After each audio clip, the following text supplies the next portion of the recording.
आपण एक आज छोटासा लघुउद्योग पाहणार आहोत. आपण टपरीवरती चहा पितो, छोट्या हॉटेलमध्ये चहा पितो, त्या ठिकाणी हे चहाचे कप वापरतात.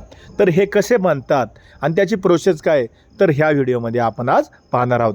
कटिंग केलेले जे रॉ मटेरियल आहे त्या या ठिकाणी ठेवतात आणि या ठिकाणी पुढे गेल्यानंतर पुढे खालचा जो ब्लॉक आहे तो हिट असतो. ते हिट असल्यामुळे ते एकमेकाला जॉईंट होतात आणि पुढे मग गोल झाल्यानंतर एक पट्टी पुढे जाते आणि त्या पट्टीत बॉटमसाठी ते पट्टी पुढे येते आणि मग त्यानंतर गोल चक्र तयार होते आणि चक्र झाल्यानंतर त्या ग्लासामध्ये खालून ते बसते आणि पुढे जाऊन हिट होते. त्यामुळे ते त्याचा आता बॉटम तयार झाला. बॉटम तयार झालेले जे मटेरियल जे स्क्रॅप येते ह्या ठिकाणी बाहेर येते. ह्या ठिकाणी पट्टीचा रोल आहे.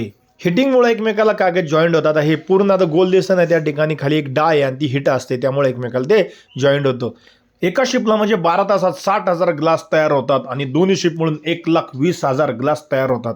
ह्या ऑटोमेशन मशीनची किंमत 8 ते 9 लाख रुपये आहे. ही मशीन घेऊन आपण छोटासा बिझनेस तयार करू शकतो. फक्त मार्केटिंग करून ते सेल करावं लागेल. प्रोडक्शन कारण खूप होते, मार्केटिंग आपल्याला करावं लागतं. छोटीशी माहिती आवडल्यास लाईक सबस्क्राईब नक्की करा. धन्यवाद.